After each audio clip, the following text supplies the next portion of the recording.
Hey guys, so today in this video we're going to learn how to do an image transfer onto your metal. We're going to learn how to set up your workstation and the basics of sawing. So let's get started.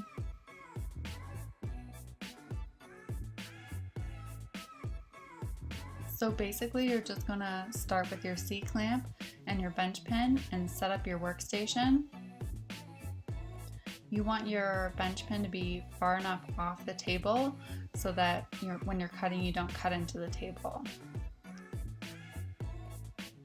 This will make sure that you have the most space to work with. Tighten it down really tight until it doesn't move. When you're setting up your saw blade, you want to make sure that your saw blades are pointing out and down. A good way to check on that is to run your finger up it and see if it feels like a cat tongue. I always tighten my saw blade in by the top first, then I adjust it so it's the correct length to fit it into the bottom, and then tighten that one down. You'll notice that it's super loose and it's not usable at this point, so you need to tighten the back.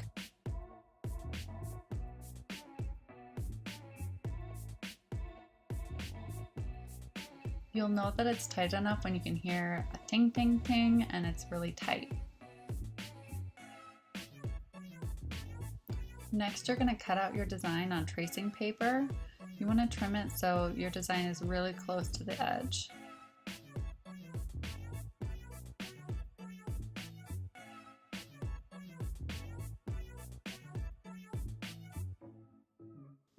At this point, you're ready to glue your design onto your metal with rubber cement. You'll want to paint a really thin layer of the rubber cement onto both your metal and your design paper.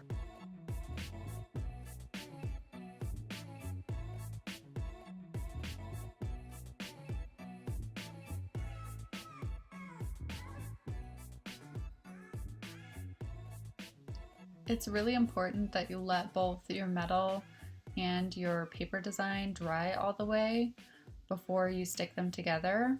If you stick them together before, they're definitely going to slide around on you and not stick together.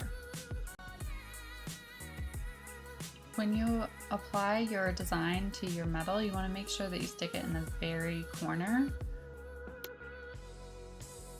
There's actually a couple reasons why you want to do this. The first being, when you start cutting into your design, you're going to be able to access your design right on the very edge of your metal instead of having to cut through the entire length of your metal to reach the middle. Also, placing your design in the corner conserves metal, because all the metal around your design now, it can be saved and recycled and made into another piece. A few things that are really going to help you in the sawing process is having your workstation placed directly in front of you and sitting straight up tall. When you're cutting, make sure that you're using the full length of the saw and have a really relaxed grip. If you're cutting like this, you really should have no problems. If you're having some issues, you know that you're doing something wrong. Some common mistakes I see a lot of students make is slouching while they're trying to cut, having a death grip, twisting the saw blade around, and making tiny sawing motions. Seriously, the more relaxed you are, the easier it's going to be. If your design has really tight corners, you won't be able to just turn the corner and saw in a different direction once you reach that corner. If you try to do that, you're going to notice that you get stuck.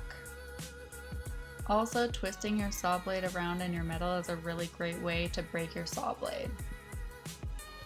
You're going to need to make a little notch in order for your saw blade to move around freely. I do this by making really short cutting motions and turning the saw blade at the same time.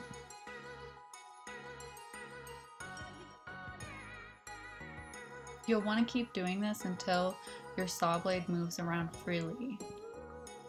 At this point, you can line your saw blade up with your design and continue cutting in a different direction.